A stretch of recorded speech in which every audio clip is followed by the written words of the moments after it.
Boa tarde a todos. Ontem eu fiz um vídeo com uma finalidade de comunicar um pouco da minha reflexão acerca daquilo que parecia a possibilidade, na verdade, do tema comunismo como ultrapassado para se pensar ele no seu embasamento científico e teórico, seja proposto por Karl Marx, por Engels, até porque eu não li livros desses homens, apenas fragmentos. Eu li um fragmento de um dos compêndios do Capital, que é Trabalho, Preço, Lucro e Trabalho Assalariado, se eu não me engano, que é um livro da expressão popular. Li alguns trechos do Engels, sei que Karl Marx foi sustentado durante um bom tempo por ele, que vivia nas bibliotecas de 8 a 9 horas estudando, não tira o seu mérito, inclusive acredito na leitura marxista, eu acho que sou crítica e marxista em alguma parte pelo professor Milton Santos, que é um geógrafo importante que fez parte das leituras da licenciatura de Geografia, ao qual eu me dediquei durante 3 anos e meio, mas dizer que existem livros cristãos também, Contrabandista de Deus, que falam um pouco sobre um missionário que vai pregar nos países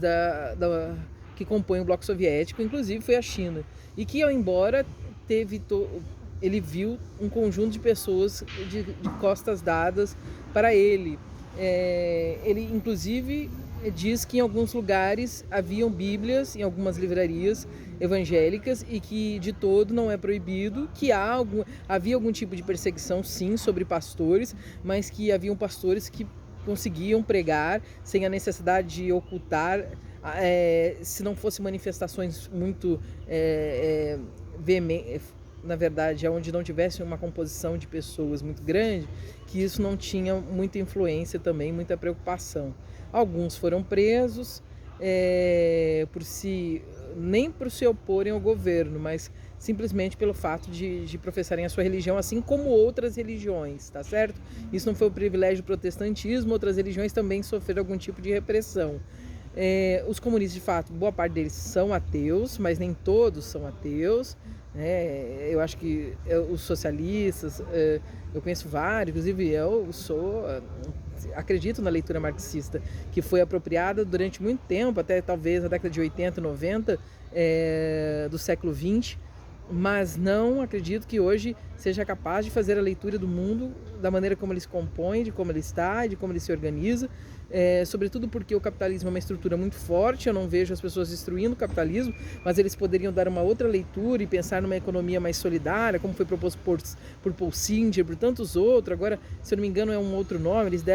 eles repaginaram, mas parece que se chama economia colaborativa, não, criativa, desculpe. Economia criativa, que tem uma proposta muito parecida com a economia solidária, e em pensar sistemas de colaboração, um sistema produtivo, de consumo também, e de consumo consciente, não do consumismo, que é compulsivo, que de repente foi criado para tentar substituir outras relações sociais, aquela sobretudo de sofrimento, de angústia, de dor, de quem perdeu alguém, e substitui pela compra, ou pela compulsão na alimentação, ou no vício, ou na drogadição, ou no alcoolismo, ou ainda no sexo, ou ainda em tantas outras práticas. Bem,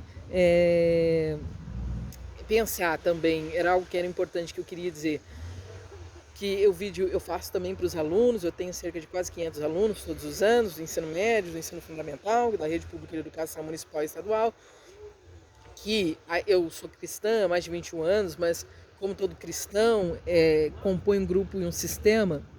de relações. Ele não é diferente das relações que existem no mundo. Existe um campo de coerção, assim como aquilo que foi proposto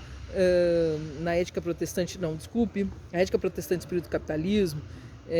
que foi escrito por um sociólogo muito conhecido, Os Três Porquinhos, Karl Marx, não vou me lembrar, Max Weber, lembrei. Max Weber vai falar um pouco sobre essa coerção, sobre sistemas e relações comunitárias coercitivas, orgânicas e não orgânicas. Ele vai falar de sociedades primitivas e das relações coercitivas que existem nelas. Nessas relações coercitivas, dentro dessas sociedades que são colaborativas, que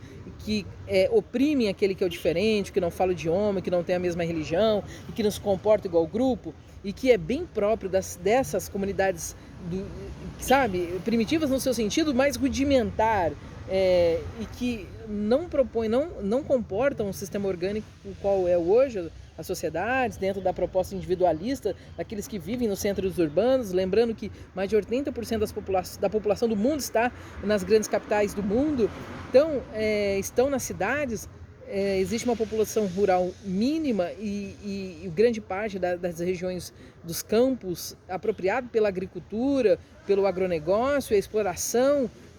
inclusive o desmatamento, que também acaba repercutindo e que nas relações sociais e na vida social, sobretudo trazendo problemas de ordem hídrica, elétrica, na saúde, repercutindo em doenças, enfim. Bem, um presidencialismo ou ainda um sistema de governo como o nosso presidencialismo que não pensa de alguma maneira no ser humano, no indivíduo, e que tem falhado nesse sentido, e que se pensou, tem pensado parcialmente, não tem de alguma maneira sustentado, tão pouco auxiliado, protegido ou amparado a sociedade civil, e por isso tem sido, eu acho que as reivindicações, as manifestações têm sido frequentes no sentido de troca de administração pública do Estado Brasil, do Estado-nação. Eu estou falando isso dentro da proposta da ideia de que o comunismo, na sua história sei lá, de resistência junto ao imperialismo norte-americano e aos países que compunham, o Japão, a Itália, aqueles que compunham o bloco que se solidarizou em algum momento com essa proposta identitária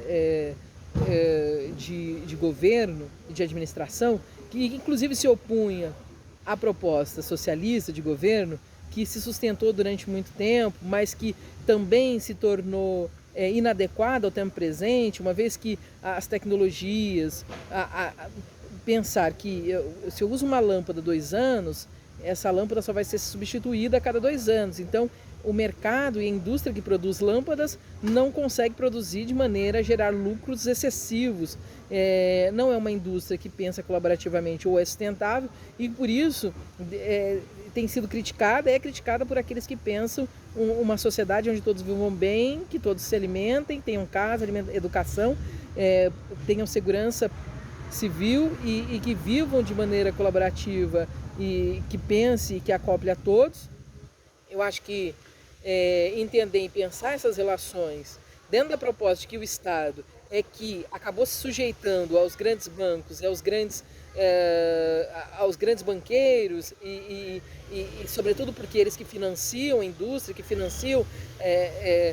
toda a produção de maquinário, as indústrias pesadas que produzem máquinas que serão utilizadas em outras indústrias para a produção de bens não duráveis, né? Eu estou falando de bens duráveis que geram bens não duráveis e de toda uma dinâmica que inclusive sustenta o setor de serviços, que é o terceiro setor e o setor, se eu não me engano, que mais emprega no país inteiro. Pensar essas relações sociais, pensar aquilo que a gente se produz, que tem baixo valor agregado, como carne, suco, e que a gente exporta isso e ganha muito pouco dinheiro com isso, era muito mais viável que se produzisse internamente e que se sustentasse a população civil de mais de 230 milhões de habitantes. Não se pensasse, então, uma produção para exportação que não pensa o lucro, que não pensa o bem-estar social e que acaba perdendo no sentido dos países de primeiro mundo, sobretudo os países da América do Norte, que produzem mercadorias com alto valor agregado. Comprar um notebook, um celular da Apple, custa R$5.000, R$10.000 um notebook, enquanto a gente produz mercadorias, 1 quilo de algodão custa 30 centavos, ok? Então, é só para se refletir e se pensar essas relações, e de que pensar o comunismo, talvez na atual administração, não seja viável no seu sentido originário, na ideia da proposta da ditadura do proletariado, das revoluções armadas, mas pensar revoluções que partam do pressuposto da leitura, da escrita, da reivindicação de quem vota, de não aceitar por troca meandros e fazer barganhas por um dentista, uma dentadura, uma cesta básica, trocar o meu voto. Pense a médio e longo prazo, pense no bem-estar social do seu e da sua família, pense no outro, pense colaborativamente e pensar assim faz com que a gente, de alguma maneira, também reivindique com essa ideia de que passamos por um mundo bipolar, por um mundo multipolar. Hoje os blocos econômicos são majoritários e você tem organizações que acontecem, inclusive nos países de primeiro mundo, na Suíça, na Suécia, na Dinamarca, onde acontecem as conferências relacionadas ao meio ambiente e que pouco atende os países subdesenvolvidos, pobres, que ainda estão na sua fase de transição demográfica segunda, né, ainda não chegaram a serem países desenvolvidos e que servem apenas como base agrária para a sustentação e alimentação e o bem-estar dos países de primeiro mundo. Então, evolua no sentido de pensar o bem-estar de todos. É apenas uma singela opinião de uma professora de geografia que pensa como todos os outros que compõem esse grupo de professores, que também não são assistidos, que ganham pouco, são mal remunerados, que trabalham muito, que sofrem e que têm um sistema de saúde que os atende de maneira muito precária, enfim.